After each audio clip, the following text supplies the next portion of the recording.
What's up, everyone? Hello, hello. You guys able to hear me? Hey, what's up? What's good, brother? Just chilling, just getting ready for the latest fucking Sunday show on X. That's all. Are we gonna get rugged again with your Boost Mobile internet? Nope, nope. I got that premium 5 tier Wi-Fi coming to you live, baby. So You we're got the good. I'm not premium gonna tier get Boost drugged this. Mobile. Premium tier Boost Mobile, 3 out of 5 stars. We'll get the job done. But let's see. We got Dan. Let me give Dan the mic. What's good, Dan? What's good, Bear? What's up? What's up? The Bears in town. This I was bear's worried about you. I didn't bullish. hear from you yesterday.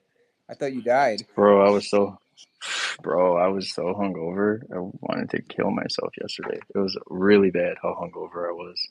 I haven't felt like that in a long time. Yeah, it was the quietest it's ever But we're been on alive. Twitter.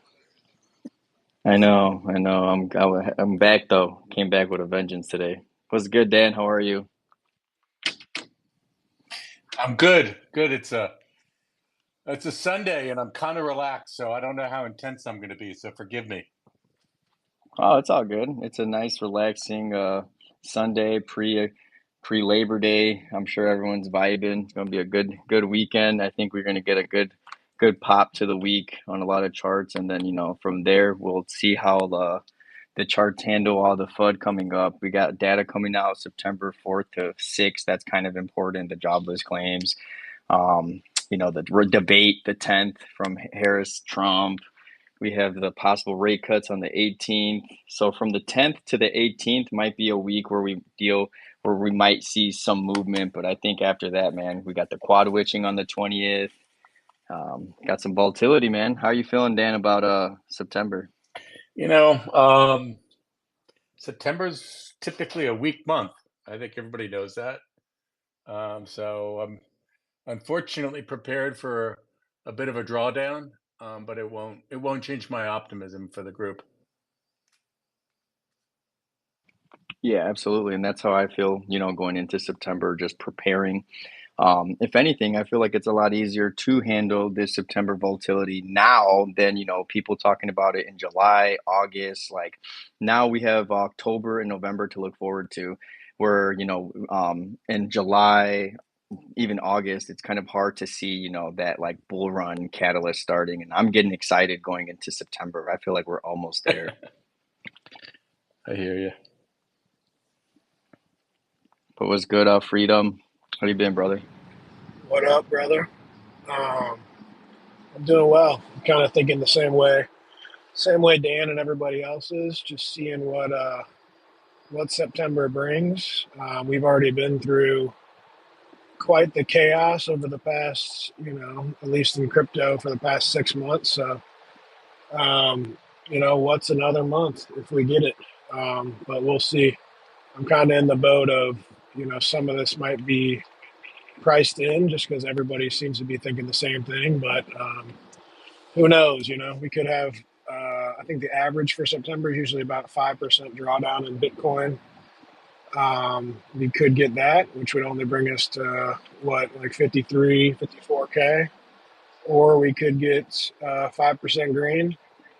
It's just nobody really knows at the end of the day, right? So we'll see what we get, and either way, I'm looking forward to um, October, November, December, January. So My thing is, so on August 4th, 5th, we had that huge dip where it started.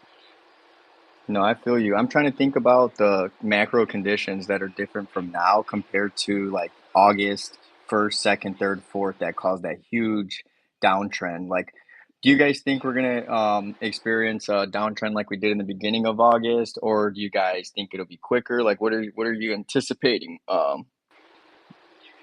for this down move? Everyone, the seasonality and the conditions. Do you think? I think August 1st would have had more FUD news around it than anything that September is going to bring. I feel like with the rate cuts are already more positive sentiment than bad, and I feel like the positive versus FUD is kind of even for September. We're, going into August, we're ending the Bitcoin conference, a huge sell-off event. Like, I don't really see a huge sell-off event like that leading up to, this volatility that we're entering. But I'd love to hear some of your thoughts.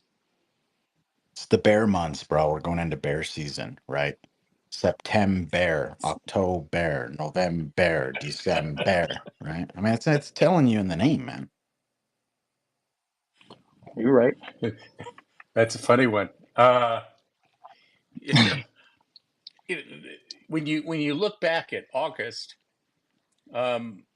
it was all about the yen, right? That's what caused the sudden decline across all markets, and it doesn't look like that problem's really gone away. So it may seem like it's under control, but I think it's still there. The other thing that I find ironic about the optimism right now is, the reason why people are talking about lower rates is because the economy may be soft. And now question becomes, is it softer than what people are thinking? And so I think the setup is for us to have a decline, but that doesn't necessarily mean you go short. It doesn't necessarily mean that you panic when it happens. It just means that you have to be prepared with some cash on the sideline.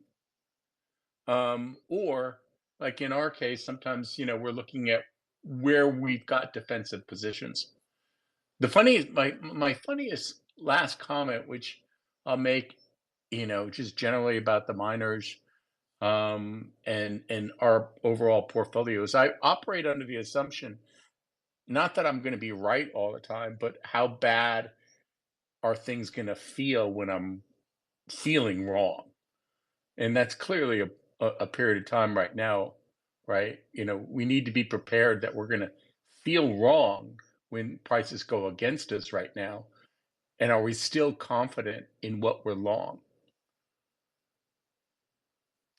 Sorry for Yeah, I like preachy. that. No. I love that you bring that up, and that all carries into like the sentiment going into like September. So with that being said, I feel very comfortable long term for short term, and I feel exactly like you're saying, brother. Like, the turbulence we're going to experience here is going to be, I think, in my opinion, quick. It's going to be, max paying maybe another month, and I'm interested to see how hard this bull run starts. Do you guys have any expectations for October then? Like, what are your expectations for October? We can hear anyone else if Dan doesn't want to chime in. Hey, Lady Trader. Hey, Luca. Hey, Sebastian. Anthony. What's good? Hey, everyone. So I'll just put in my 2 cents on this. I think September is going to be like the last month you can really get into a good position on these miners before we start ripping much higher into October, into November. And we might see a down month in December, but that's kind of the way I'm seeing right now. So I want to buy as much as I can in this coming month. Yep. And even myself with my minor positions, I'm debating on just letting them ride, man. I don't feel like chasing or having to chase these lower prices going into October when I know the turbulence and the volatility is like basically at its peak. I mean, the risk versus reward for a lot of these miners, regardless of people are talking about, let's bring up CleanSpark for example. There's this not ATM or dilution. This, what are they doing? Increasing their shares, which is a little different than ATM, but this is the name of the game. Look at how the ATM dilution really affected Mara, Corzi, BTBT, or Bitdeer. All of them, when they announced this ATM dilution, I feel like it's all part of the game. And, in my opinion, I'm not too scared of CleanSpark going back down to like $7-6. What is everyone's thoughts on CleanSpark right now and what they announced? Well, I think it's part of the game here. We've seen it with Riot. Riot increased their shares, I think, from 400 million to 800 million just this year, I believe. If that hasn't already gone through, it probably will. So they need to do this if they want to continue to grow, expand, buy, other assets, other miners possibly. They're going to have to do that. But if you look at it over the long term for them, it's been accretive to investors, I believe. And that's the case that I'm going to be with for the time being is whatever they're going to do is going to be accretive to the shares that I have and the potential for the company going forward.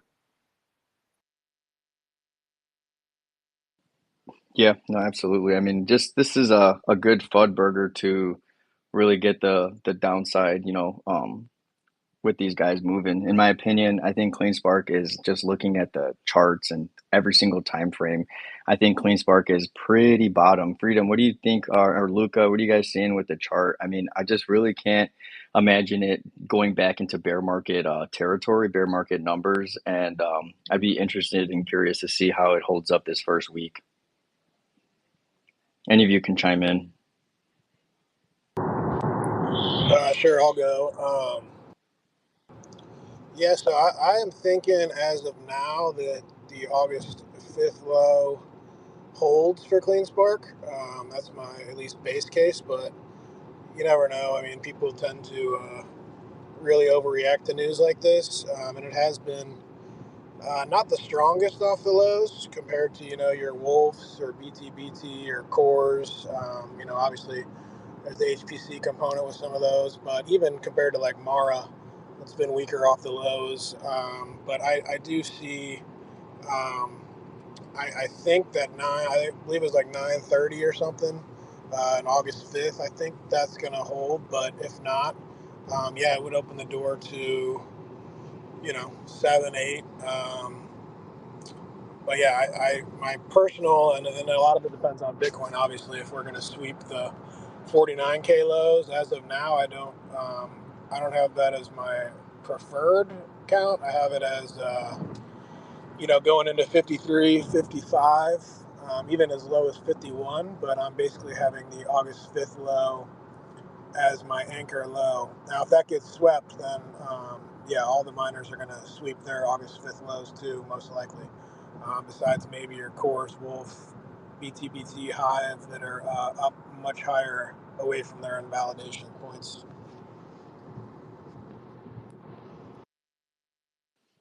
Yeah, no, I agree. Luca, what are you seeing on the charts and Lady Trader for CleanSpark, just from a technical standpoint? And then we can dive into what news kind of shook everyone, and we'll go dive into that. Hello. So, I mean, CleanSpark really looks great, in my opinion, on a high time frame basis. I think it's great to accumulate, no matter if it goes even lower, short term. I personally did that. I increased my position by around 3x since March, as I think that the next run up will be incredible. And I see no reason to panic over short-term news. This might be even a capitulation announcement. In my opinion, it's a nothing burger for a short-term basis, as they are not diluting, but they are opening up their possibility to dilute in the future, which, of course, miners do that as they don't have other ways to attract financing yet with the rates being high. But on the technical side, personally, I'm looking more at a high time frame basis, as I've said, and I'm looking to accumulate more. I'm holding a bit of cash right now to maybe look for some bids lower. I don't know if I will fill them. Even on Bitcoin, it touched my bid zone. But right now, I think we are in a bottom formation, and I don't think that is the right move to panic or to overthink short-term price action.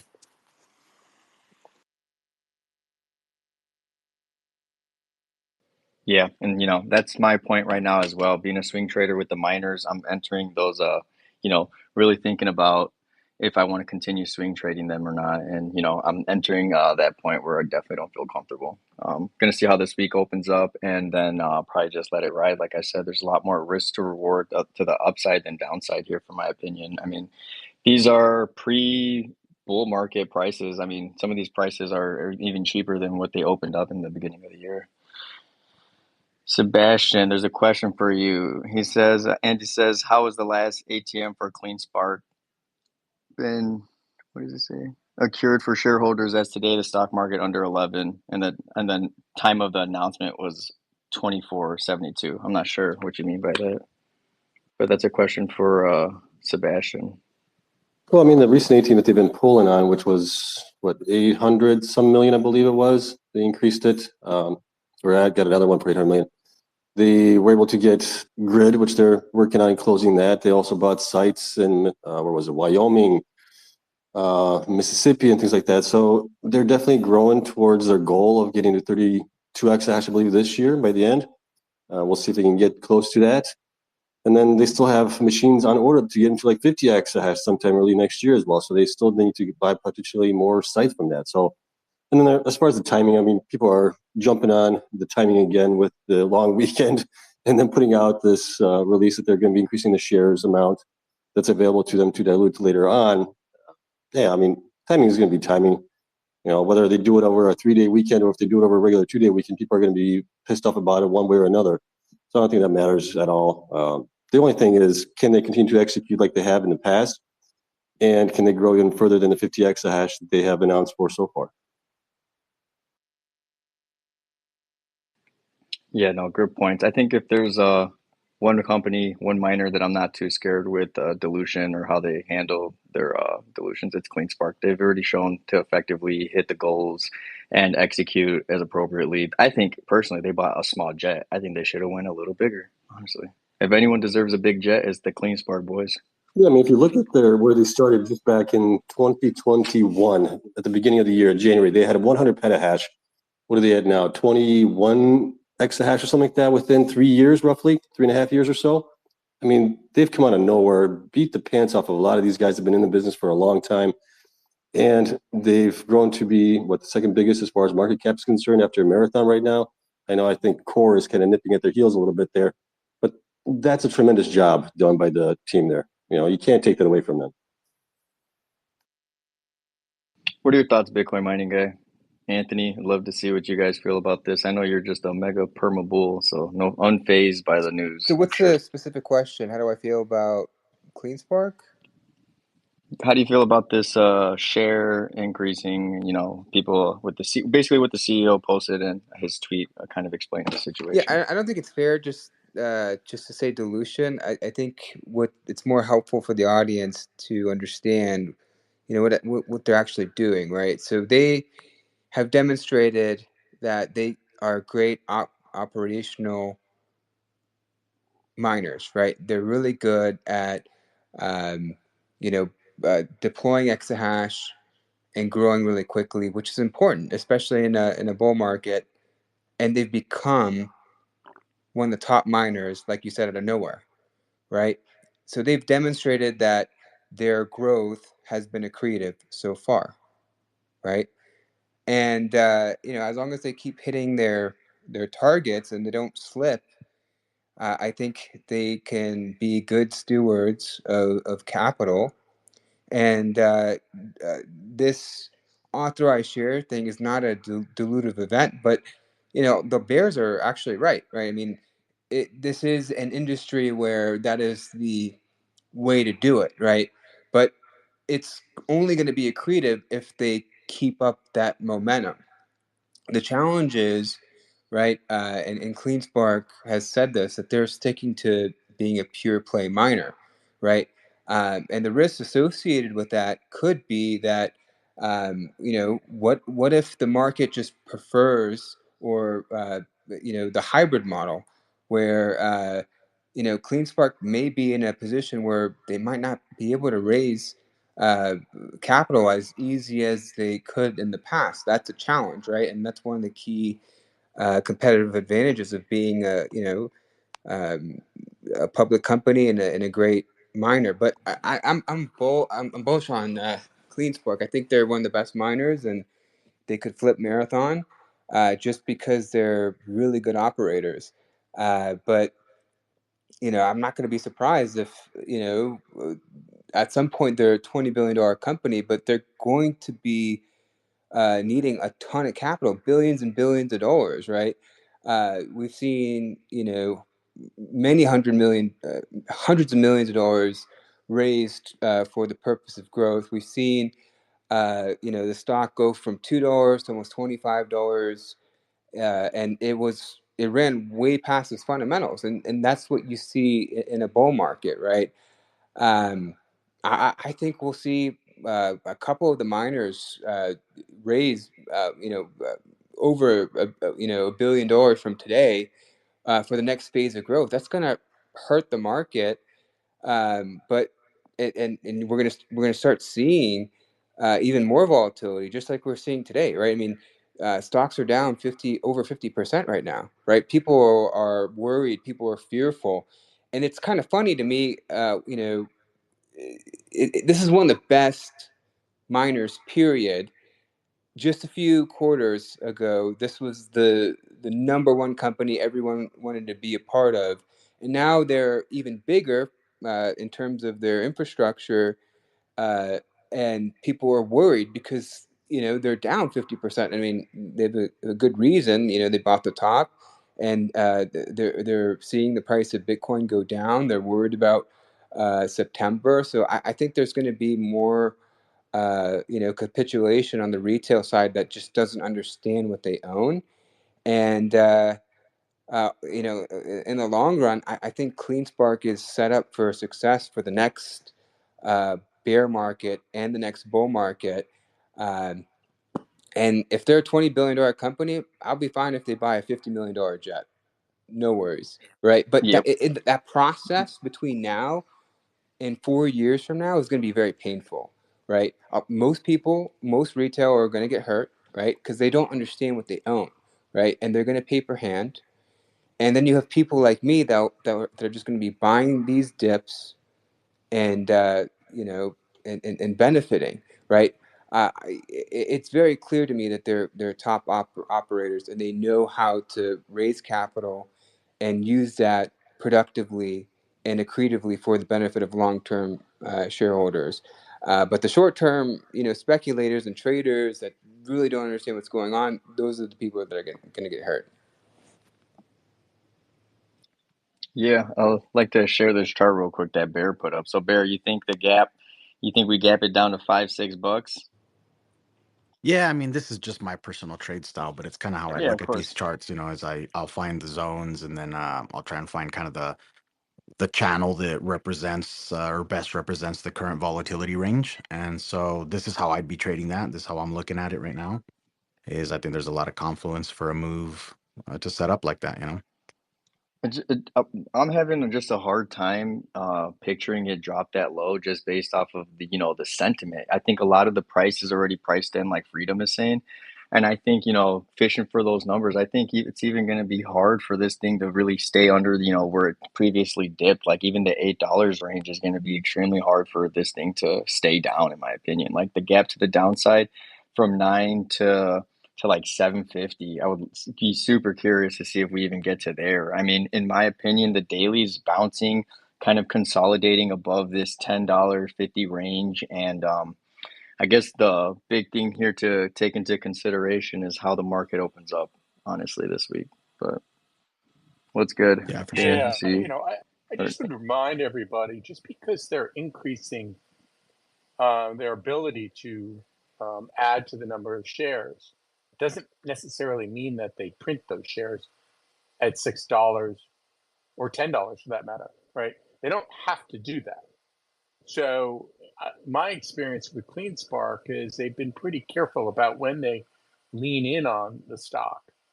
And I think most everybody has to consider, do they want to own a smaller piece of a larger pie, or the opposite, in which case, a larger piece of a smaller pie that we know ultimately will be just shrinking and have to be sold outright as a company because they won't be able to grow if they don't have access to capital. yeah, no, I love that you highlighted on that. Thank you for touching base on that. What's good, Andy? Mining guy. So we're already talking about next bull cycle, right? So are you suggesting that everybody should just round trip again this cycle, like you did last cycle? So like so I don't think no fighting, Andy. No fighting. No fighting, G. But I don't think that's a appropriate question, G, because I mean a lot of people I wouldn't consider a round trip in G. I mean the conviction. Oh, yeah. Okay, never mind.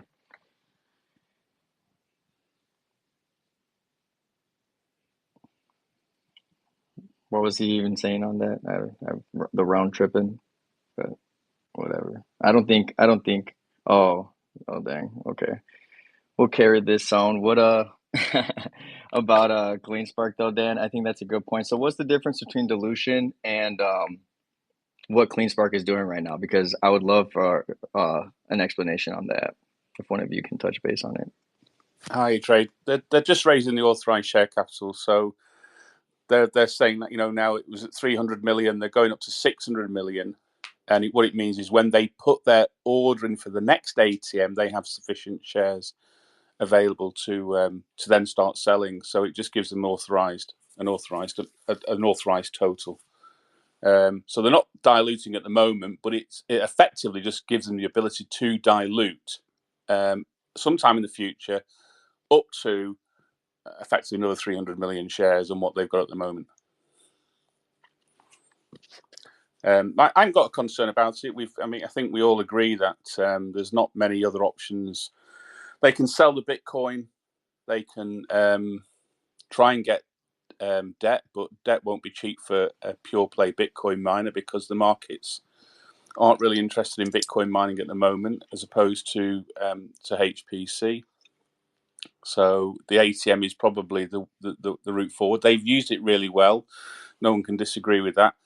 My only concern is really timing of some of these announcements. I mean, we were all, quite a few on this call now were on that Spaces meeting back in March when they made the announcement at a public holiday about the 800 million ATM and the selling of the shares the day before. And it's another announcement with the public holiday, although it's not a public holiday in the UK tomorrow, but it's a public holiday in North America.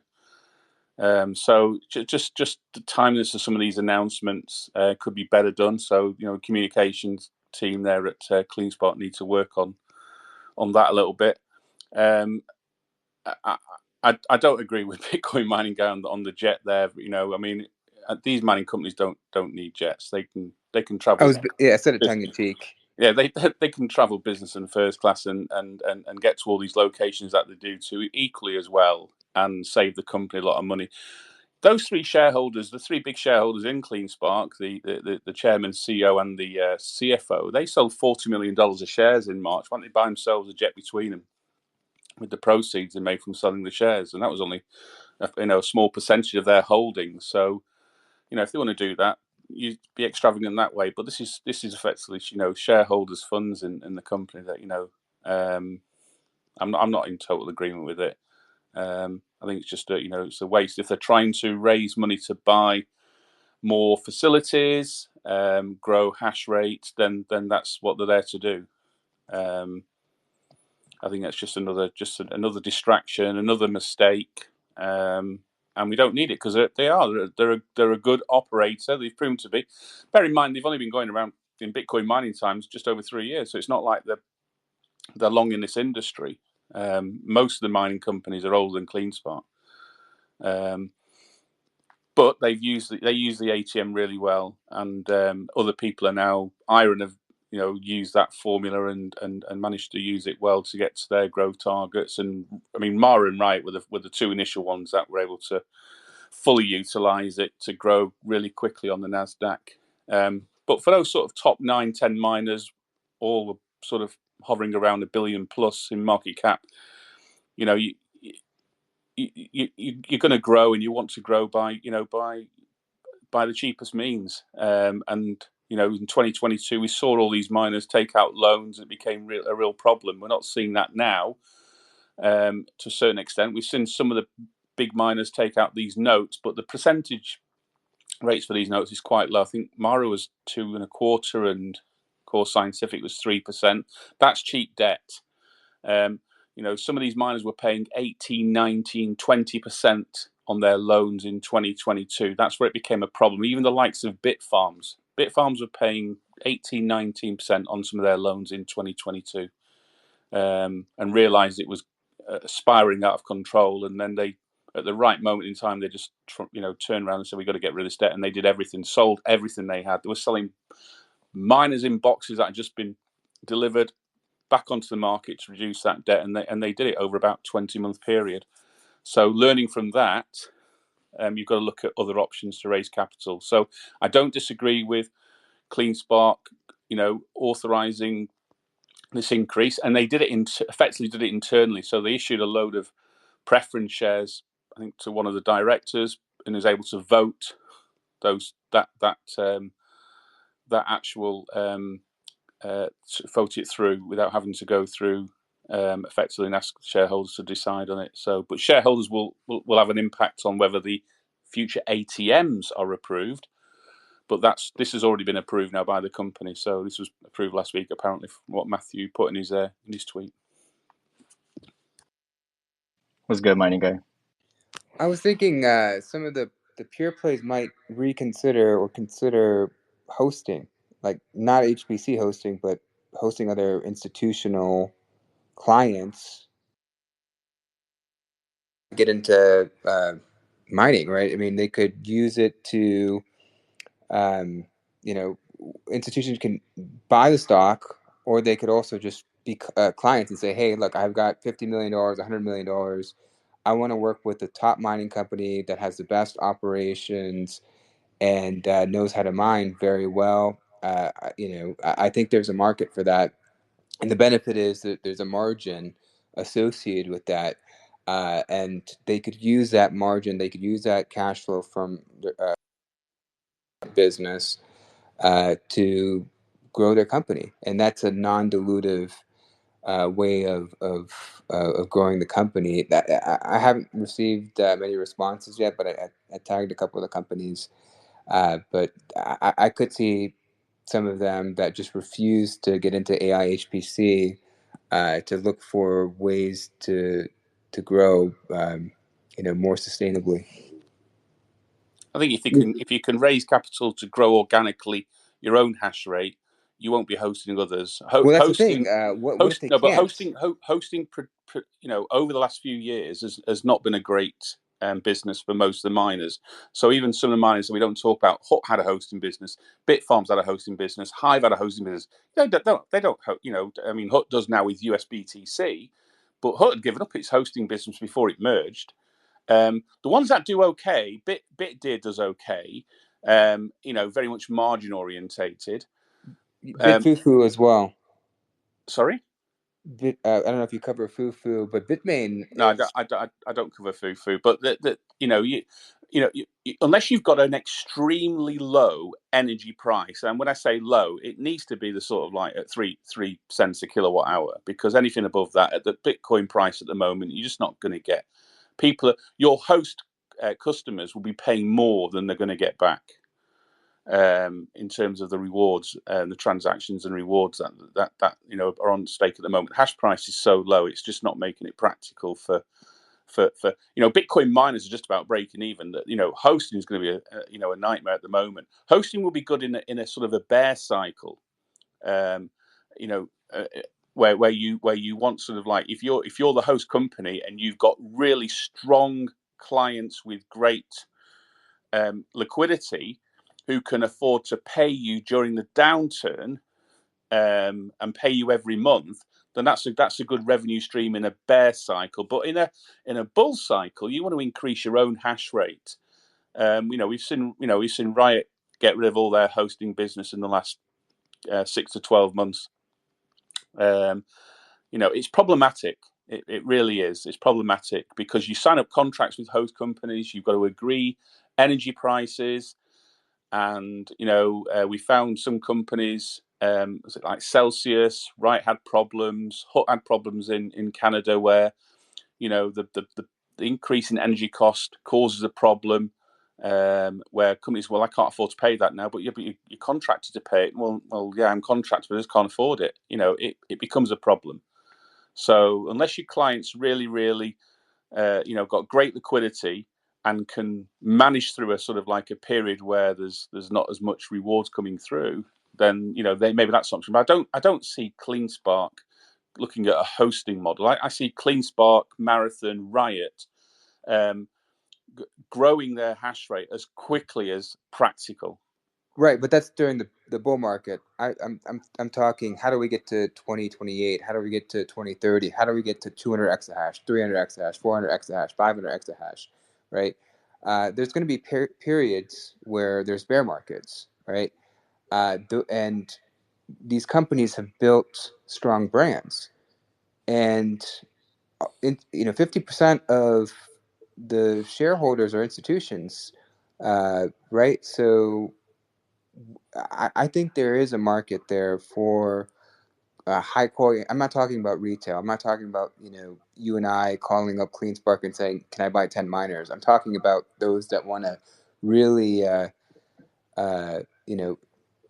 want the economics, right, and can and also the company has to deal with these clients, right? So they don't want to deal with a smaller type of I mean, you heard client. the news this week, didn't you, Mine Guy, that the Rhodium went bankrupt this week. So Rhodium had three exahash at Rockdale previously. 3 exahash is bigger than Bit Digital. It's like nearly more than half the size of Hive Digital. That's not a small miner. That's a big customer, and they've just gone bankrupt. I don't know the details of how they manage their cash, right? I mean, I know that it's a challenge for these miners at the moment. Never mind those that have hosted. It really no miner in the last quarter made a net profit. Everyone was a net loss.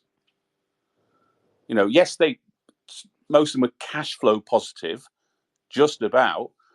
But there's this is mining. This isn't hosting. This is mining. Right. So. But I'm not talking about today, right? I'm talking about when the bull run actually starts. Everyone wants to mine Bitcoin, right? And I think that's the best marketing with the price of Bitcoin. When Bitcoin's 100,000, 80,000, everyone wants to be a Bitcoin miner, right?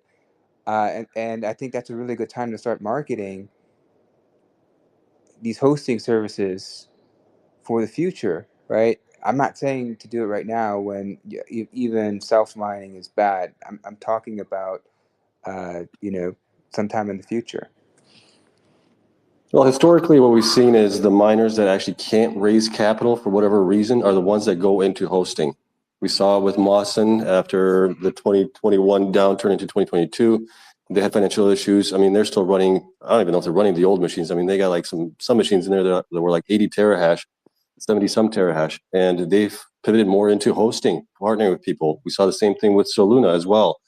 So it's instances like that is where you see hosting being attractive to those types of companies. But companies like CleanSpark, Marathon, and Riot, there's reasons why Riot got out of the hosting business.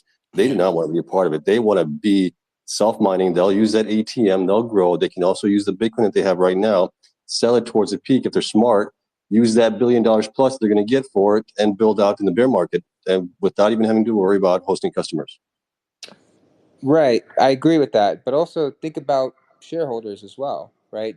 If there are opportunities where shareholders can not get diluted as much, right, and these companies can still they can still have the same goal for their self mining business, right?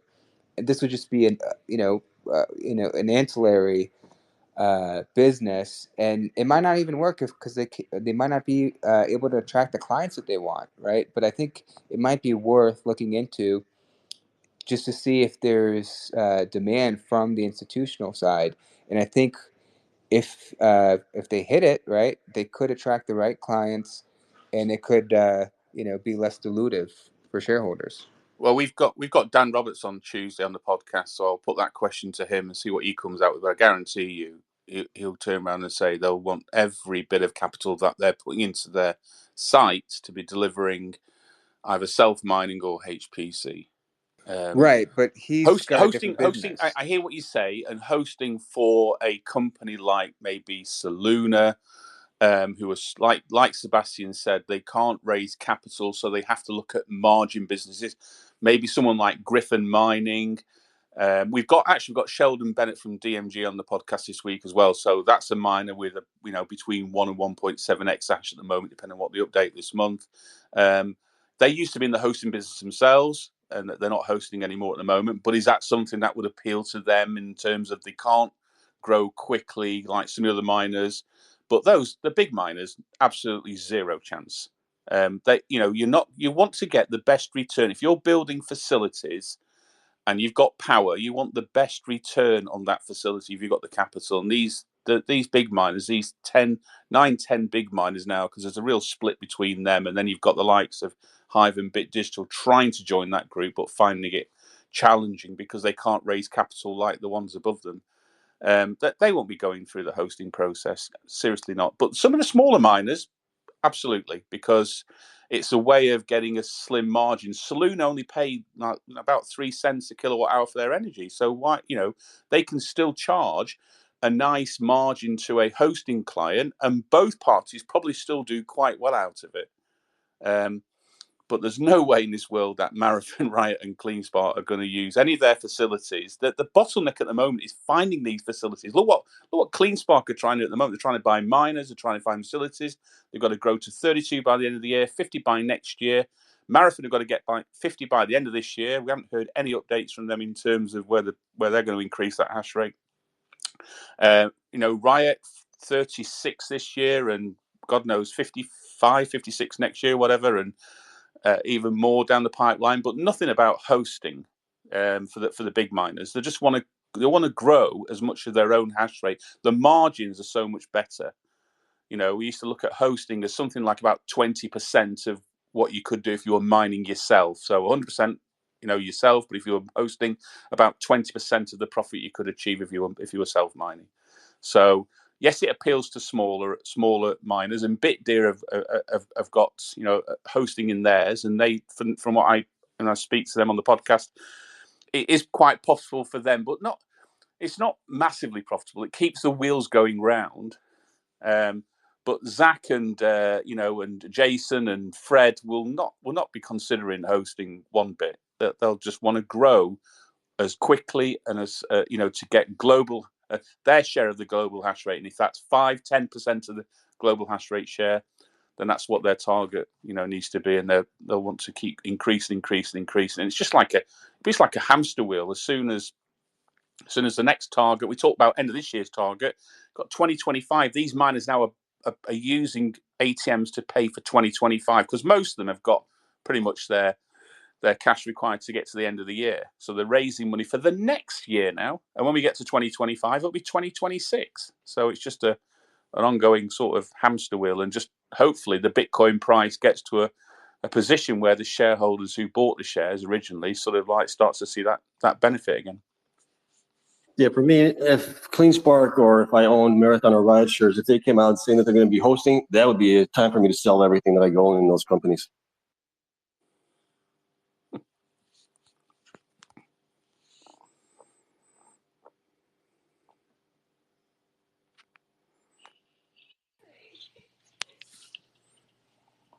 I mean, time will tell with regards to those three if they'll ever consider going down the HPC route. We need that second deal to come out. We can't just keep relying on Core Scientific being the only miner to get a significant deal from a HPC hosting contract. There needs to be another one, whether it's TeraWulf or Cypher, who are going to be the next one to announce. But we need another announcement. And what that might do is it might equally shake up the market a bit further and say, actually, this is more real than we thought. But we've only got the one sort of like big deal on the table at the moment. We need that next one just to make sure it's not a one-off. How many other companies are still, I guess, cash infused like CoreWeave was? I mean, I don't think there's that many other AI companies out there. The other ones are the hyperscalers. I mean, you saw Amazon report they spent $34 billion this year alone on upgrading their infrastructure, their servers, and getting into AI. They're spending another like $30 billion this year. I mean, you can't compete with those guys, it seems like. So I'm still on the fence on it. If there's going to be another one that's going to be as big as CoreWeave. Yeah. Hi, Penny. I just want to step in about the hosting discussion. I think hosting is actually not that terrible of a business if you look at the profits on a per kilowatt hour basis of mining versus hosting. It's mining has more volatility, but if you figure you have to pay roughly, it's around like 3 cents a kilowatt hour just for the ASICs if you want to upgrade them, call it every 3 years. And on top of that, you pay the power prices. So you're looking at like, I don't know, between 8 and 9 cents plus your SG&A. So you're paying 8 and 9 cents a kilowatt hour. And I did a post a while back showing like the revenues you can get per kilowatt hour for all the different generations of ASICs. And the sort of long-term trend is it's not too far over 10 cents a kilowatt hour in revenue. Some of them, ended up pulling in a lot more, like S9s, because it was right before a huge Bitcoin rally. But overall, you might be able to expect like call it like 2 to 10 cents per kilowatt hour in profit from this whole ASIC thing where you constantly or you refresh your fleet every 3 years or so versus, hosting, you can just sell off some, you charge the customer the cost of power, plus you take like 3 cents or something. So you're guaranteed like a flat 3 cents a kilowatt hour profit versus this volatile thing, depending how Bitcoin goes right after you buy your ASICs. So it's not that bad of a trade-off. I think the reason that companies don't want to do it is because the investors are demanding their own self-mining exahash growth.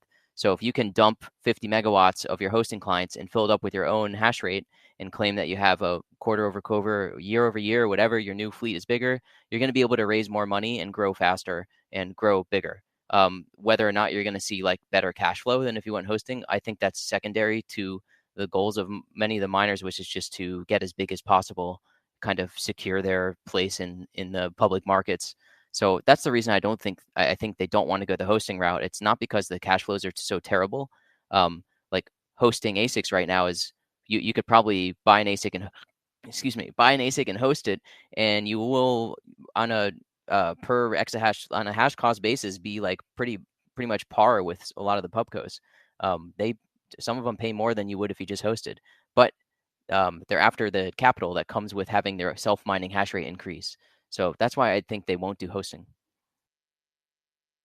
Yeah, these are fair points. So I was talking to the CEO of just a private company, and they're in the hosting business, and he's one of the pioneers of mining at companies called Blockware, and basically CEO. I asked him, I was like, what do you think the percentage of the network is actually hosted? And he said 40%, which I was really surprised to hear. And I had no idea, I don't know how accurate that number is, right? But I was really surprised hearing that number. And after seeing Bitdeer and their margins from hosting, I was like, this seems pretty good. Why aren't more people talking about it? Especially if every retail investor on Twitter is worried about dilution, right? I mean, the whole CleanSpark thing, right? That was overblown, but dilution is still going to be coming, right? There's no surprise there, right? So if there's ways to dilute less while investing in self mining, I think the ends will justify the means, and it could be the right move for certain companies. I think it's a responsible move, but I think right now the markets are kind of Yeah, too I'm not ignorant. talking about right now. I mean, that's what everyone's saying. I They want agree with you. the market wants Yeah. maximum exposure to the upside of Bitcoin right now, and they're willing to pay like a huge premium for it. And the companies are aware of this. And as much as people trash on the ATMs or whatever, like they're dumping shares, and those shares are getting bought. And it's sort of the flywheel: dump the shares, get the cash, buy more exahash a second. Have bigger numbers of your exahash in the future. You have more exposure to Bitcoin, and then you repeat the process. I think as soon as the market actually cares about cash flows and like wants to get more realistic about this and understand that like the ASIC hamster wheel there's a lot of decay in there, and when you buy your ASICs, then I think that hosting cash flows will come back into fashion.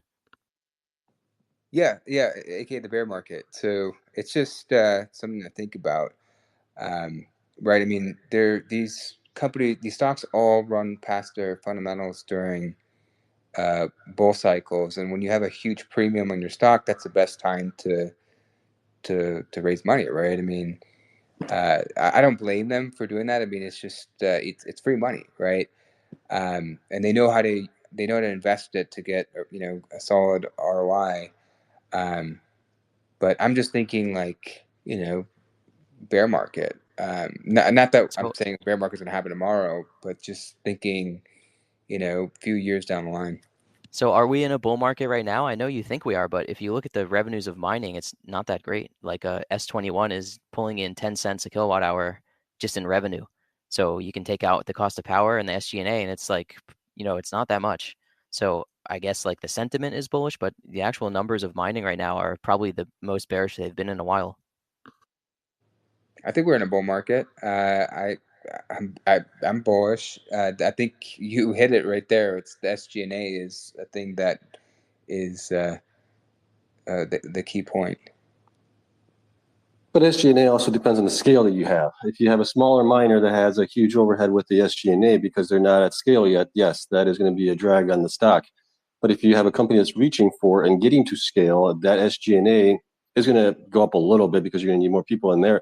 But overall, the scale is going to be the benefit of them actually getting better returns on it, right? You're going to be generating more revenue for the same amount of people that you have, more or less.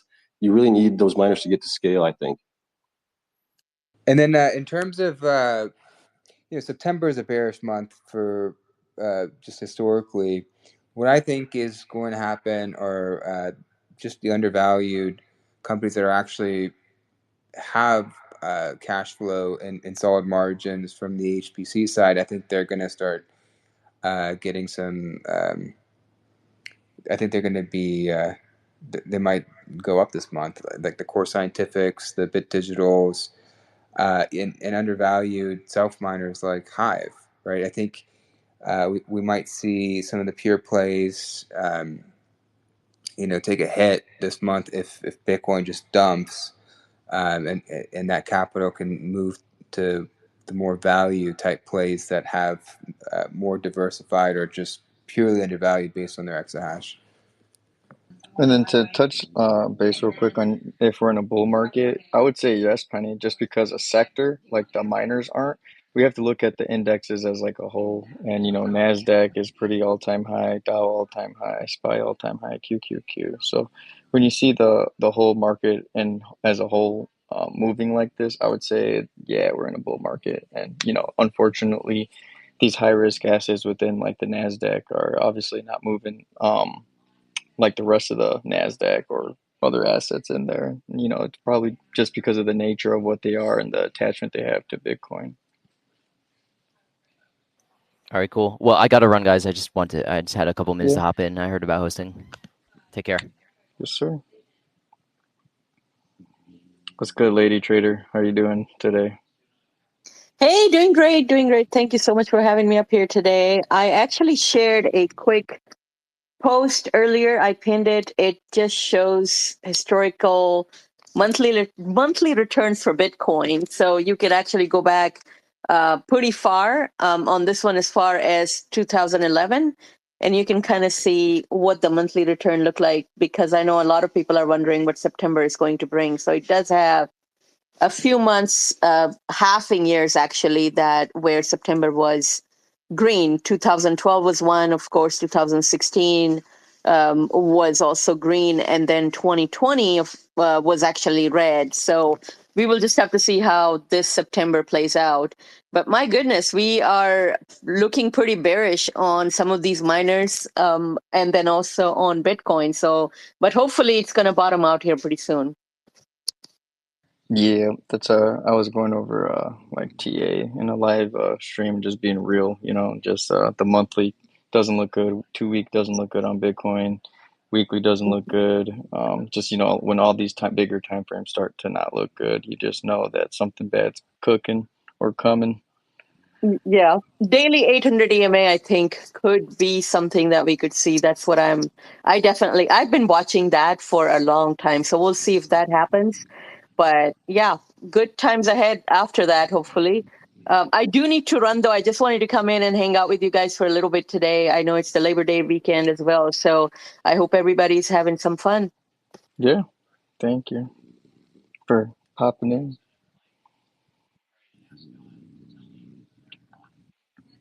But back to the miner sector, I think it's crazy on the charts. You can tell the ones that are closer to the bottom or the bottom of the move, and the ones that, in my opinion, still have some wiggle room to come down. I guess, the ones that concern me from like a technical standpoint would be Core Z and Wolf, but these are obviously the strongest miners fundamentally. So, how you guys feeling about them? Wolf is not a strong miner right now. I mean, they have low cost mine. Their stock price has run past its mining fundamentals, and there's hype right now that they're working with a hyperscaler. And if that's true, that's extremely bullish. I just need to see the revenues, right? And a lot of these companies claim that they're in the HPC business, but they don't have any clients that are committed. But they do have great assets, right? Like power assets that I believe that are mispriced. And there's there's a strong market. So Wolf, I think, is one of them that that might take a hit. But Core Scientific, on the other hand, they have that CoreWeave deal, right? So I think Core Scientific will actually benefit from the other sectors, the other miners not doing so hot this month, potentially. Yeah, I'm like I said, interested to grab them for a little bit cheaper. I'm a buyer at $3. We'll see if they get it. What are your thoughts on that chart, Bear? I'm not sure if you look at Bitcoin miners I'm and pulling it up Wolf right now. I'm looking at on this. TeraWolf, right? Yeah, Yeah, dude. I think you might get your. Yeah, I think you're gonna $3. get. I think you're gonna get your entry. Yeah. Yep, I'm just being patient with it. So when you look at this chart, like TeraWolf in comparison to like CleanSpark and like a Morrow, wouldn't you agree that there's a lot more room for a downside hard move on TeraWolf compared to like a CleanSpark? So when you're looking and giving those targets for CleanSpark, in my opinion, CleanSpark's chart's pretty bottom, and I can't imagine it like just going a lot lower where I could still see, TeraWolf coming down significantly from here. Like, what's the worst case that you would say for TeraWolf, based on like what you're seeing? So for TeraWolf, I'm seeing, one second, pulling it up. Percentage wise, they're not that. I mean, they're kind of similar What do percentage you wise. think? A 30% drawdown? Yeah, that's kind of what I'm seeing actually on a lot of I them. could Is see it's like like about 275 30%. to Yeah. like $3. Yeah. I'd be a big buyer if that happened. I'm not a TA guy by any means. I just look at the fundamentals. CleanSpark is at a at a low. I mean, it's hard to see it go Yeah. lower. I think it could, just based on the FUD that was with the whole authorized shares thing. I don't think. I think that could cause stock price to temporarily go down, but I think CleanSpark is a great buy at these levels, and it's just a great company in general. Same with Wolf. I just think Wolf has, in the short period, has slightly ran past its fundamentals based on where their company is today. Yeah, no, I agree. I mean, BJ, I'm a what's the buyer. trial I like think for Ryan? CleanSpark, like I said, in my opinion, the chart for it to go much lower is going to take a lot. Like that $5, $6. I personally don't see it, but we'll see. What's good, T Surf? Hey, how you doing? Good, brother. How are You you? hear me? Yes, Okay. sir. Just wanted to talk a little bit about Big Deer, with Anthony. Um, I just I think that the sentiment around the self mining and hosting is pretty much making Big Deer looks bad, and I think I have to agree with Penny Ether about the margins and when you take a look about Q2 earnings of BDR, you can see that they were the I think uh they lost the least. They lost the list of all the miners, maybe except Wolf. Wolf lost 11 million, BDR 17 million, and the rest lost 30, 40, 200, 800k and or 800 million. And they lost so little with with their hosting business. So I figured that if the margins on the hosting business were that bad, they would probably lose at least like Cipher or Bitfarms, or I don't know, and it looks pretty good. And besides that, all of the chips they design and the 2.5 gigawatts gigawatts they have under pipeline, and they worth under $1 billion.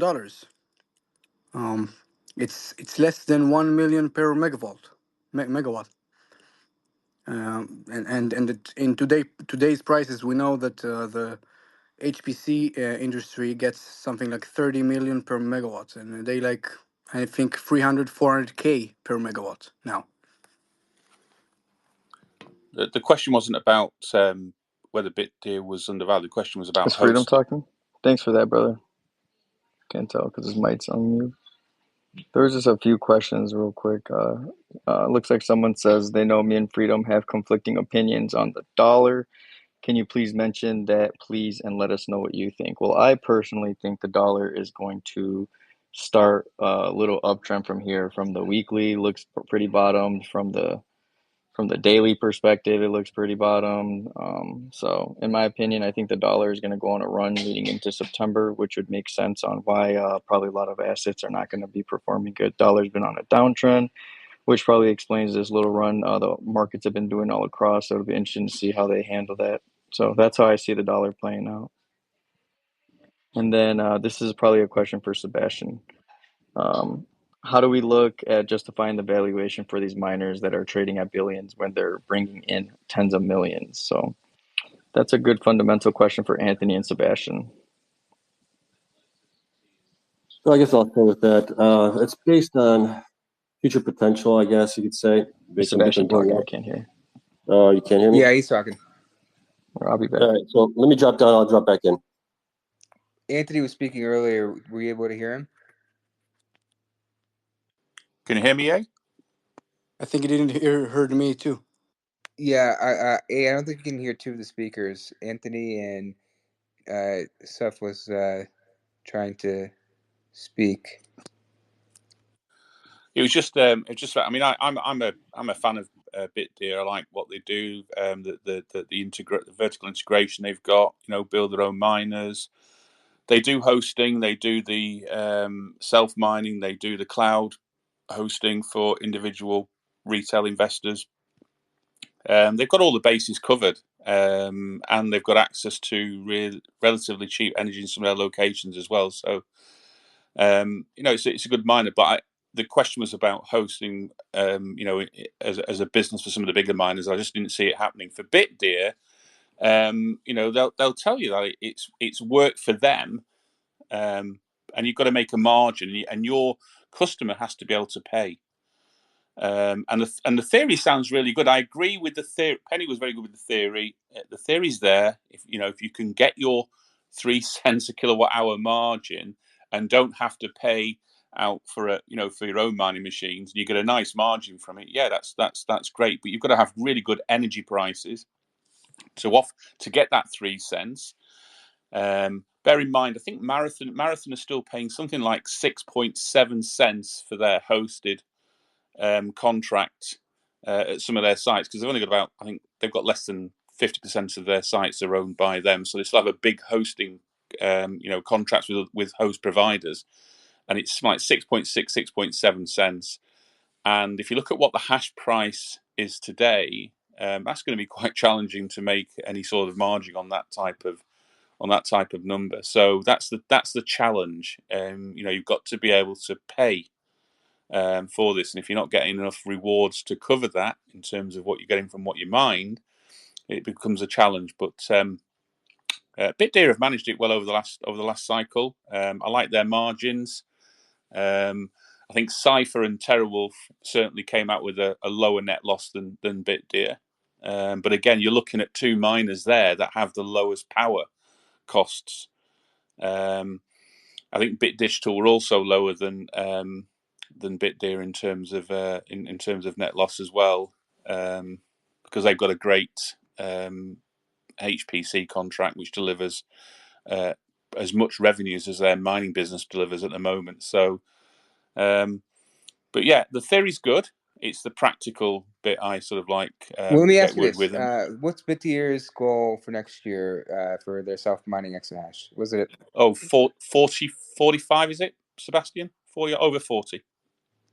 Yeah, They it's over want to 40. get to 70. I don't know if 40 is self mining, but they want to go to 70 exahash total. I don't know if Well, it's I don't think 70 is next year because they're only going to get to 11 by the end of this year. So that's what they said in the presentation. They have a presentation that Dr. Lewis posted, and they aim for 70, but it's not whole self mine, but it's 70. I don't know well, about I'm only talking about self mining. They do have a bigger at the moment. Their hosting business is bigger than their self mining business. So I don't know if the hosting business is going to 30, but I think the last time I had an update, and we have Bitdeer on the podcast fairly regular, been on 4 or 5 times this year. So I'll go back and check. I'll check through the notes, but I'm sure it was like 44 or 45 next year. 11.3 this year, something like that. And they're going to get some. They're going to replace some of their miners this year for more efficient miners. That gets them the increased hash rate this year. But next year, when they're obviously going to roll out their own miner, the Seal Miner A1, Seal Miner A2, and grow that exponentially next year. But I mean, 60 exahash in a year. I mean, you see CleanSpark are going from 10 to 32 this year. That's 22 exahash. Where do you think Bitdeer is going to get the capital to go to 60? They have. I don't know how, but I know they have 200 million on this on the 200 million balance gets sheet. you. What No, does no, no, 200 no, million no, get you, no, no. Sebastian? Gets you next You're to right. nothing. You're right. But they said in your podcast in one of the, I think it was in January or February. I don't remember when, but they said that they can replace transform their hosting business when the contract is done, because some of their contracts are for a couple of months. So when Yeah. They so can do that. Yeah. they have a total of 22, so maybe they can But shift. you need capital to buy the miners to go into these sites that they've got. So where they were hosting, they have to replace it with miners. So they're going to have need the capital to produce the miners themselves, which they look like. But it's going to be a lot. It's going to take a lot of money. They've just gone out and raised 100 million with Tether. I think there's 50 million warrants still available. They raised another 150 million recently. They've got an ATM, but this is nowhere near gets them sort of like to 70 exahash. Nowhere near. So I'll go back and look at my notes. It's about capital. I mean, we had one miner on who got like 1 exahash Anthony, or I just will I will send it to you now. The picture of yeah, bit. no, I'm sure, but Sent. I haven't heard 7. I've sent. Yeah, I've sent now. If you want to see, I yeah. sent it. Send it to me now. Yeah, thanks. Yeah. But I think you just have to take a step back and listen. So we had, I think it was Rob Chang said at the start of the year they wants Griffin to get to 10 exahash. That was a 10 from 1 to 10, and now we're in September and they're still at 0.9 or something like that. It's a challenge to get there. You need the money. And you also need the infrastructure too. I think, correct me if I'm wrong here, Anthony, but I think a lot of their infrastructure is not coming online until like the middle of next year, and then middle to the end of next year. Yeah, they've got a lot of. I mean, they've got a lot of sites. They have 900. They've got 2.5 gigawatts of potential out there. But they have 900 operational, 900 megawatts operational. Yeah, that's enough. To get to what? To get to 70? I don't know if this is for 70, but probably 900 megawatts. Nowhere near. So how Iron can get what to would it? 40? So what would 100 megawatts? What would that deliver? 6 exahash? How many megawatts Iron have that they can go to 40? Iron have got they've got a number of sites. They want the Childress site is 350 megawatts by the end of the year, but they've also got British Columbia and 2 other sites on top of that. So, but it's the capital. It's the capital you need for the machines, as well as completing the sites. So time will tell. Time will tell. But probably delusion. I don't think. Sorry. Delusion, probably no. Delusion. Yeah, but it's how do you dilute with their, with the level that they have to dilute to get their. So Oh what? yeah. Yeah, they're at $1 billion in market cap. So if Marathon wants to dilute at 5 billion, it's a different ball game. It's harder for us they're one of the smaller of the big miners in terms of where their market cap is at the moment. I think it's under $1 billion at the moment. It might be like 900 and something. It's like Bitfarms. So Bitfarms, they're growing to 21 this year, 35 next year. It's progressive, but to go to 11 end of the year and then 70 next year, you need to back it up with serious amounts of capital. And if the Bitcoin price gets to 200,000, might be having a different conversation, but at the moment I don't know, it's probably still under 59,000 today. It's not helping. And if September's going to be red, I listen to the technical guys because they're I don't do the technical stuff, I just do the fundamentals. But if it needs to. I mean, we're 4 months past the halving now. Which, in previous cycles, it started to move before now. So we're in that position now. Well, when's it going to happen? And exactly like you said, I think we're getting to that point, man. But before we start really moving, if you look at every big move Bitcoin's done, there's always some type of huge drop that's follow or that is before that big move. So I wonder which catalyst it's going to be. I mean, if you look at the quad witching has always produced a pretty nasty drop. And then more so, I think what we're going to have to wait on is the interest rate cuts. What happens? What are the odds of them doing a 0% cut? What would that do to the market if they did 0? Just out of curiosity, playing devil's advocate.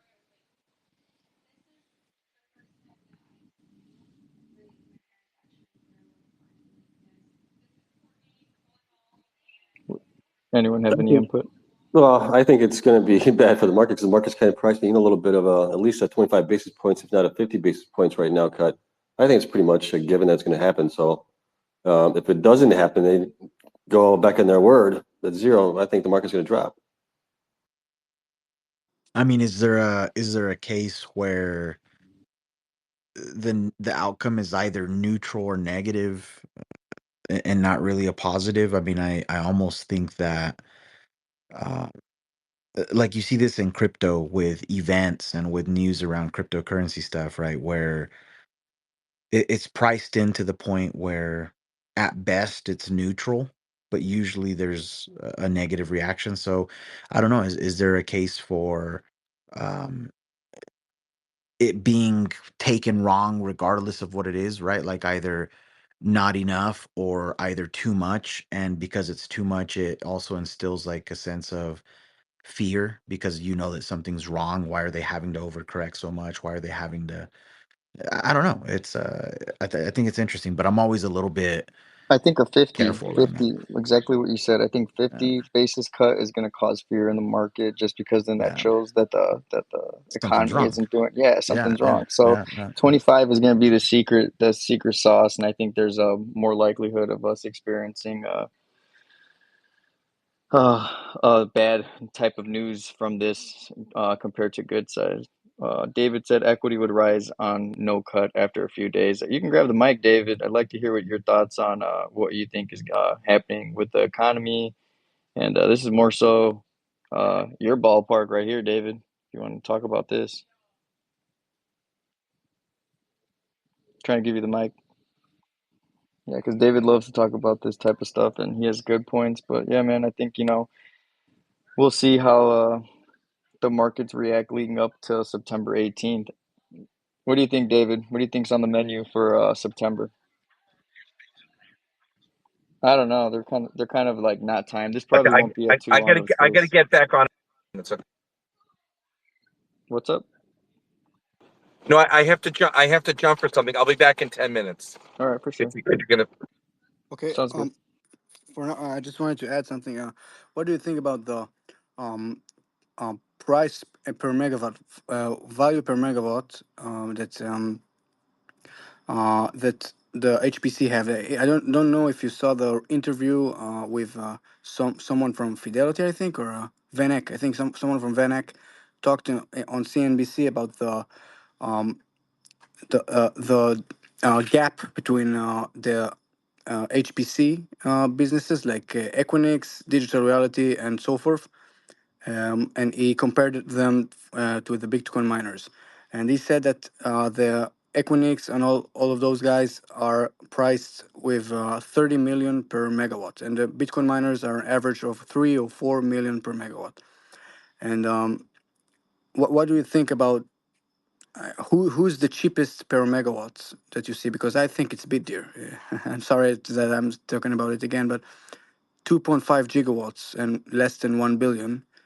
I think it's making them one of the cheapest miners per megawatts in the industry, and they want to go into the HPC business, and they can be very good at it. I think because their CEO is know his stuff. And what do you guys think?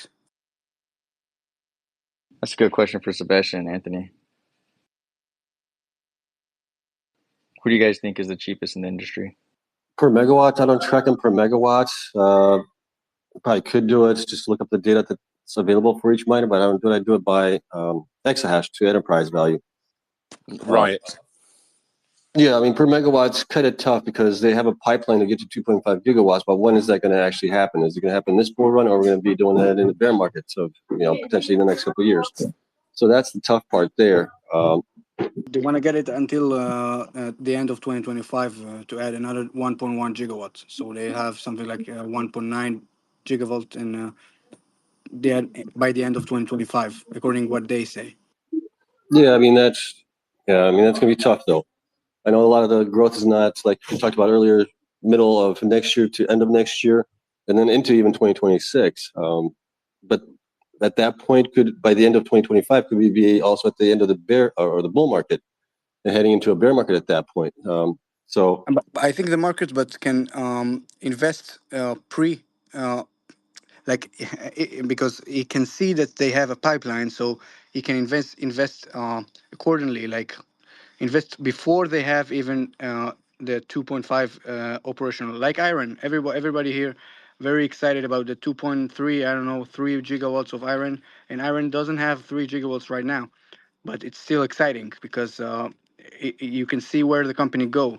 So if you know a company have a pipeline of 2.5 gigawatts, that they will have it by, I don't know, the end of 2026, the end of 2027, you can invest before they get to this kind of energy. And if the market like the AI HPC business, like we saw when Anthony came to Riot and Core Scientific and everyone asking only about the HPC businesses.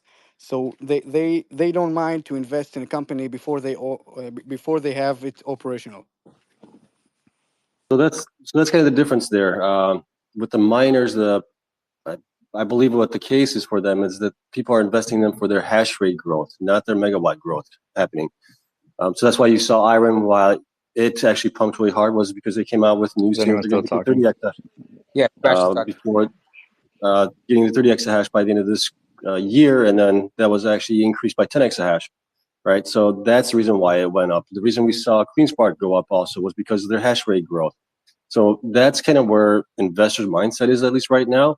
And then if you have the HPCI play, okay, well, Core has the biggest customer there, but they obviously had a nice little pump here, but they're still not being valued on that, and that's mainly because we're still maybe 9 months away before that actually materializes and they start getting revenue on it. So I think that's where it's really at, is how quickly can they increase the revenue there, regardless of how many megawatts they're going to have down the line. I get your point. Yeah, you're probably right. Yeah, Core Scientific is still undervalued. They had a good pump, though. I think the best pump from all of the miners. They are year to date. I think they're the best performing miner in this industry, and it's all only based on HPC business with TeraWulf.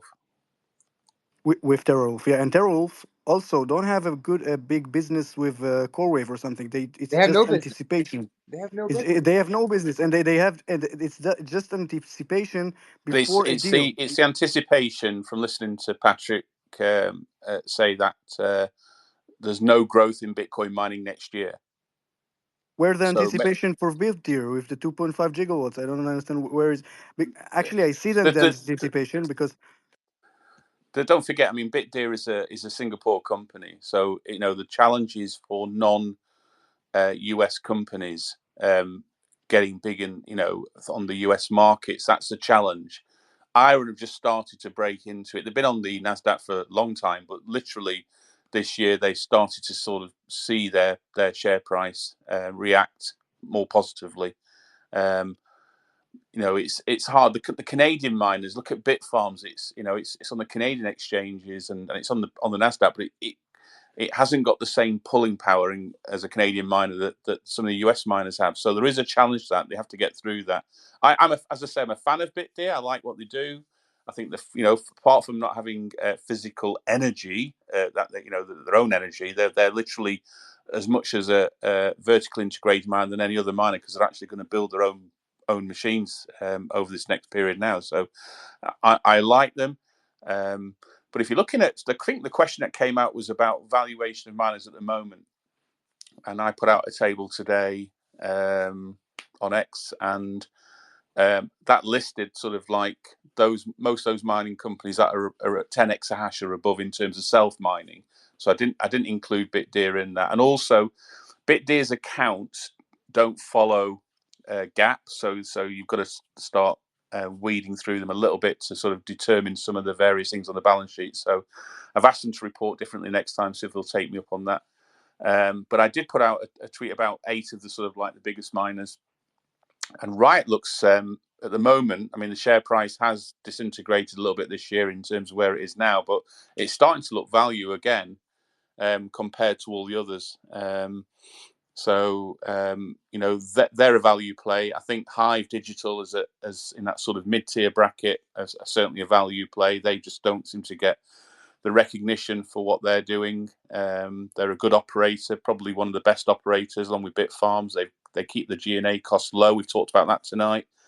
But they're just not getting the recognition from the market. Again, it's a Canadian miner. The difficulty in raising capital is a challenge to Canadian miners than it is for some of the US miners, and so that's what you're up against. It's different, different abilities for different types. So CleanSpark have managed to do it really well. Riot, Marathon have managed to do it really well. TeraWulf have used their ATM to a good extent this year. They got rid of the debt. They've managed to grow. Cypher Mining, another US miner, has done really well. So you can tick all the US mining companies. Look at the way Hut 8's turned around since they became USBTC. Sorry, Hut 8 from the merger with USBTC, now based in Miami, not in Canada anymore. So they've moved location. And one of the reasons for moving locations was liquidity is better in the US as a US-based company.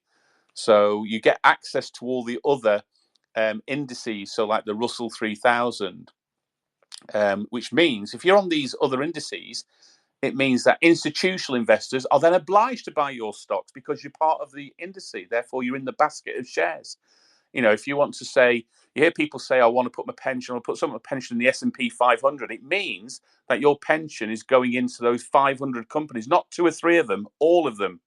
And so when you go onto these indices, Marathon and Riot and CleanSpark, I think all 3 of them are on the Russell 3000, which means they get far more access to institutional money being invested.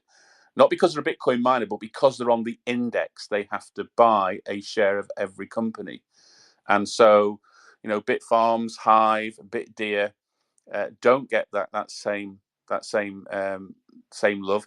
I mean, Bitdeer have just gone to the market with convertible notes for 150 million. Their interest rate, Sebastian, was it 8.5%? Which to me means the market, it's not giving them the same opportunities. I mean, Core Scientific did theirs at 3%. Marathon did it 2.25%. Bitdeer is 8.5%. Now, it still sounds quite good compared to the interest rates 2 years ago, but this is in the same period, all doing convertible notes, but they're paying an extra 5.5% in interest rate. And on 150 million, that's a decent chunk of money that you've got to pay in interest. So it is it is challenging times for some of the miners being able to grow. I mean, I've just looked at what you sent me there, and yeah, it says 40 by. So to get to 11 or 12 by the end of this year, 40 by middle of next year. That's another 30 exahash in the first 6 months, and then to get to 60 by the end of next year. That's going to be a challenge. Not in terms of they've got the power and probably got the facilities, but in terms of buying the machines or producing the machines to go into that facility, the capital required to do that is going to be astronomical. And how do they raise it when they're raising 150 million here, 100 million there? It's lots of hundreds of millions to do what they're trying to do. So, I like what they're doing. I think that, they'll grow, but I don't think they'll grow as quickly as that presentation slide suggests at the moment. Maybe you can invite him and ask him about it, because it's important, to know if they can really do it. It's very big, 60 exahash. It's not nothing. I'll go back and tell you now. Go back to January 2023, and CleanSpark's target was 20 exahash by the end of 2023, and they got to 10. That was their target. Yeah. 20. They got to 10, and actually they changed how Iron could manage to, in 6 months, to go from 1 to 20. Go from 6. You mean? In 6 months, I think they had 6. They had 6 exahash at the start of the year, Iron. So go on. They went from 6 to 20. Yeah. All right, and by the end of the year, they will have a 30. So that's 24. Yeah, that's 24. You're telling me 50 next year. Yeah, you're right. It's pretty ambitious. It's too. It is ambitious. It's too ambitious. Yeah, but so Griffin yeah, Griffin Mining said 10 by the end of this year. They haven't moved from 1. Yeah, Griffin, and they are a small company. I think in the so being small, they can't get the capital. Is that correct? You're right. I'm agree. Yeah. Anthony, I'm not sure. I know you know your stuff. I'm not. I hope. I hope they get to. I'm with you. I hope they get to 60, and I hope they do it. I'm just trying in my head. I hope they will go to 40. I hope they go to 40. I think 40 by the end of next year is probably a bit more manageable. It all depends on Bitcoin. It really depends on Bitcoin price to generate some revenues that way to help fund it, because they're just not going to be. If you can imagine, I mean, the share price dropped massively when they announced 150 million ATM. They come out and do CleanSpark 800 million ATM, Riot do 750 ATM, Marathon did a 1.5 billion ATM. What sort of ATM do you think BitDeer could do once they've used up the 150 million without the market going pear-shaped? You're probably right. You're probably right about it. Yeah. I'm just trying to be practical. I mean, I might be wrong, but I've sort of, like, in the 4 years in this space, I've seen many things. I've seen many sort of like predictions. Why TeraWulf with 10 exahash? I think they have, or what TeraWulf targets for 2025? 13 by the end of the year. End of. And 2025 they have a target. Nothing. No increase. Okay, so 13 by the end of the year. Yeah, 500 megawatts in total. Yeah. BitDeer have and they're looking for HPC client. BitDeer also searching for HPC clients. They have 900 megawatts.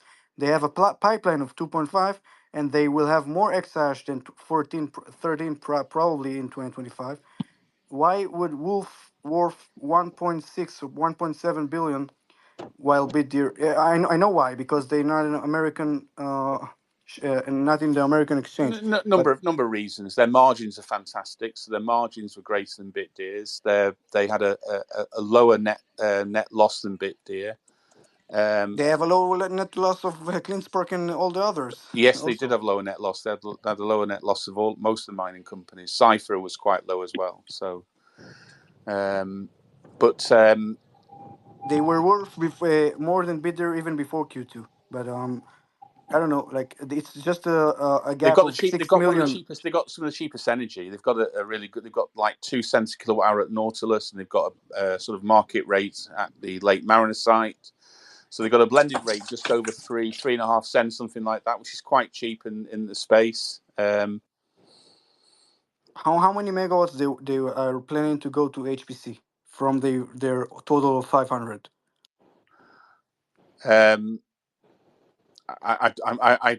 I haven't got the number in front of me, but I'm assuming it's going to be probably half of that, 300.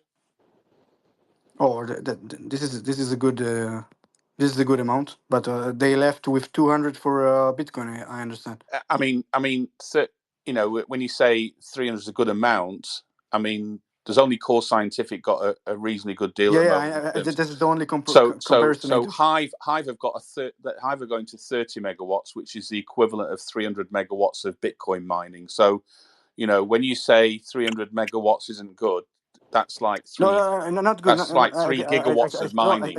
I said it's good. I said it's very good. It's very good. It's I excellent. said it's very good. I said it's like Core Scientific. Yeah. Core Scientific are only at 382 megawatts at the moment, so it's not that much lower than. The only downside I see here is they left with only 200 megawatts for Bitcoin mining, so the exahash growth will be. It sounds like they're not interested in growing the Bitcoin mining. It sounds like they're not even making an effort to grow it. And Cypher have turned around and said, so if you listen to the podcast with Tyler Page, I asked him a question because their Black Pearl site comes online next year full of miners. And I said, if you get a reasonable offer for HPC and Black Pearl, do you change your mind? He went, absolutely. Wow. Absolutely. With that, I'm going to let David take it real quick for a quick little spiel. What's good, David? How you feeling about the rate cuts and going into September? Love to hear your thoughts. Okay, first of all, because I want to get things clear, I ask people to watch things that I talk about watching, not to do things they think that I say. Okay, because I'm trying to give people signposts, not have them react and not see what's going on. Now, in terms of this conversation you're having with miners, I could be wrong, but I believe the aggregate value of the entire mining universe is under $50 billion equity with a higher enterprise value, which is 2 basis points of the crypto space. And the crypto space is about 3 or 4% of the NASDAQ. So you're talking about beta, hyper beta on beta. A lot of sensitivity. So what happened last week that's important to keep note of? There are 3 main policymakers in the world right now, and policy will trump the system. Policy will trump prices when you have government involvement, monetary authority involvement, OPEC involvement. It will dominate prices for a short period of time, or they can accelerate their interference like a narcotic. But policy will, in the short term, always trump. So what happened? This guy Bostic, who I have been so fond of for so many years, Atlanta Fed, on the day that the CEO of Dollar General announced, my stock's down 33% because my people cannot afford pork. They're trading down to beans. And then Bostic goes and says, well, the GDP is fine on average. Everyone's doing fine.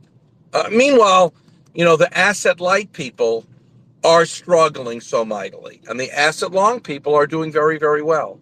So when he says we don't need to cut in September, of course it's going to push down treasuries, and of course it's going to help stock because of this whole global margin call, which started on July 10th, and there is absolutely nothing that can stop it. They can pause it, they can delay it, they can counter trend it, but gravity is attaching. NVIDIA is not worth 11% of GDP, and the Malignant 7 are not worth 60% of GDP. They will destroy everything if they stayed at these values. They would take all the revenue, all the profits, kill all the banks. So what you have is Bostic talking about not even cutting. Okay, that helps markets. But then you had a fantastic development on Thursday night after the market closed, and you had today in Germany. So what happened on Thursday? Vice President Harris said, and I'm paraphrasing, I'd like to get elected and I'd like to get reelected. So when I say I'm not in favor of fracking, take me at my word. And you know who listened to her? Mohammed bin Salman out of Saudi Arabia, OPEC+. That's why oil was down 3% on Friday. And initially you get wallet shift, everyone's gaga goo goo. Oh, we got more money to spend because oil's going down and oil's going to break down. Oil had its lowest monthly close of the year. That's not good because oil is in the long basket of the system. The system right now is long tech, it's long crypto, it's long the malignant 7, and it's literally short everything else. Okay, it's short bonds, it's short mortgages, and then what happens? We peak the Nasdaq, the malignant 7 on July 10th. It melts down a considerable amount. You're talking about trillions of dollars. It is not about the yen. The yen is one teeny piece of the short piece. The long piece is the Nikkei. The long piece is commodities. The long piece is our tech, the malignant 7, and then the short piece. Everyone, I would be a broken record if I didn't say to people, look at our pin tweet. Utility staples healthcare have had 200 new highs in 7 weeks, and the malignant 7 had an Apple new high on the 14th of July, and they had a Meta a week ago Friday. Okay, there is no, and they could go higher, but they're underperforming everything else.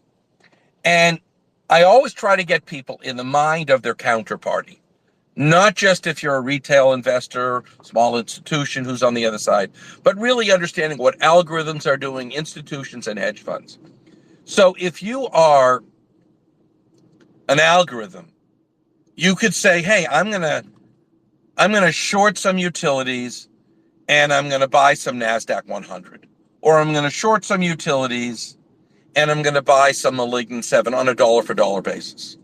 But if you're a more sophisticated algorithm, you're going to say, I'm not doing that. I'm going to short the implied volatility adjustment.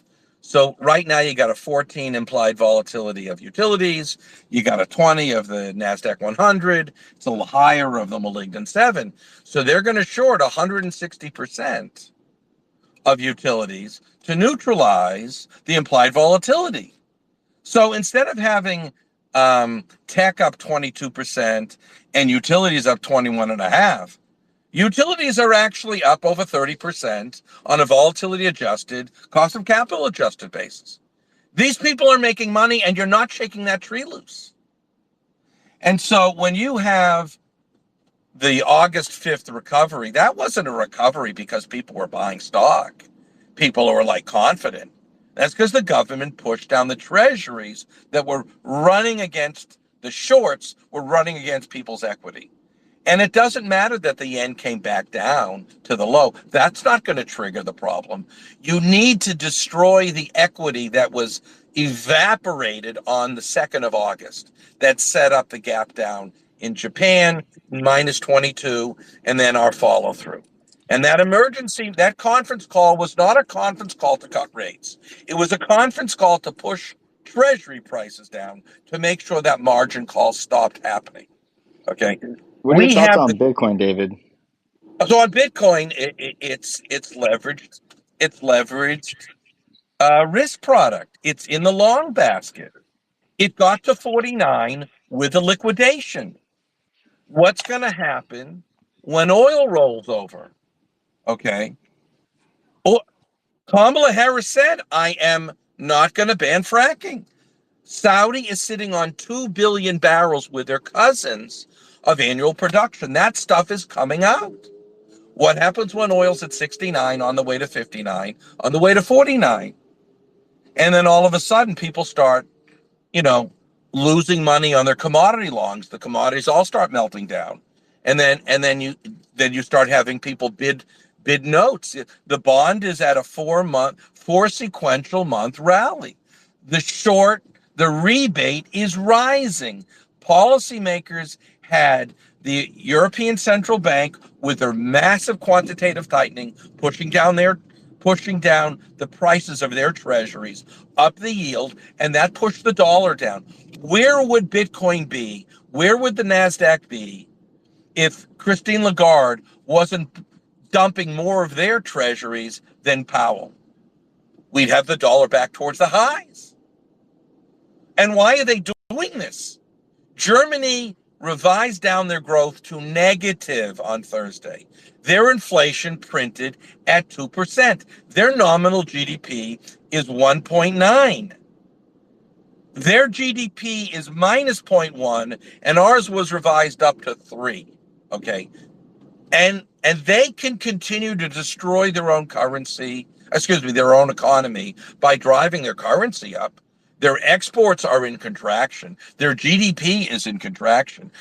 And why are they doing it? We all know why they're doing it, because nobody wants to pay tariffs on everything, and no one wants NATO in Europe to have to pay 3% instead of 2%, which is what Trump is saying.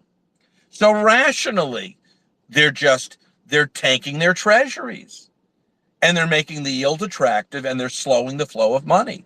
But you look at the GDP we had the other day, they upgraded our net imports to 102 billion for the month. American consumers, especially the rich ones, are buying everything they want. They're just not buying it from American workers anymore. We're buying it from American, a lot of overseas. The savings rate fell to a 2005 low of 2.9%. Credit card credit lines are being reduced by Barclays and Capital One and these other places. And the reason they're doing that is because the lower end can't even afford to buy meat or chicken, and now not even as much pork. So the economy is slowing. The stock market's being held up because they interfered with the margin call, and they can do it for a while. But when you see utility, staples, healthcare, financials, industrials just joining the new high list, that is losses showing up on shorts of them, which had shorted them for 2 years to buy the Malignant 7. Again, on our Twin Peak, October 28, 2022, by Consumer Communications Tech Discretionary, the maximum outperformance for the next 2 years, the most outperformance we've had in 15 years. I mean, you couldn't get any more bullish than that. That's over. We're now experiencing the unwinding of that dispersion trade. And they could slow it by saying, oh, we're going to push down treasuries and we're going to reduce the losses on the balance sheet of leveraged algos or leveraged hedge funds. But the long is suffering. And if oil is going down because Mohammed bin Salman heard Vice President Harris say, no. I'm all of the above. I want lower energy prices. I want lower inflation. I want lower interest rates. Lower interest rates are the enemy of crypto. Lower interest rates are the enemy of miners. Lower interest rates are the enemy of the Malignant 7, because that's what was rebated. And I don't mean some nickel and dime 2.14% utility sector, which is now 2.6%. I'm talking about you had 51% of the market in this XLC, XLK, XLY, Comtech discretionary. And then you've got to throw in what else is long there. You've got your oil, you've got your commodities, you've got problems everywhere. And now the shorts are rising. Yeah, no, absolutely. And if you see the shorts rising, while policymakers are trying to stop it, you know how screwed they are. Yep, but good to wrap up on that entire thing. I appreciate that, David. I'm gonna get to this quick hand with good energy. Hey, happy Sunday, everybody. Energy's in my title. So my understanding after 2.5 years of learning from all the comm guys, Canadian Oil Mafia, is that you can say no ban on fracking, but really what's going to drive fracking and everything else is what are they getting per barrel for what they pull out of the ground. I'm sure David knows this, but in the first year of a fracked well, right, you have a huge amount of volume coming out, but by year 70%. By year 2, it drops 56%. My understanding from the comm guys, Razor and all those guys, is that unless you have a higher price for oil, you're not going to see an increase. You're not going to see drill, baby, drill. President Trump hopefully that will be the next president. There you go. I outed myself. Kamala Harris, whoever, right? Unless that market exists to make it economically attractive for them, they're not going to just start drilling because some politician said so. So I think we need to be clear about that. Again, politicians say a lot of things when they're trying to get elected. I just wanted to Well, so clarify that. you left a couple of things out of that equation.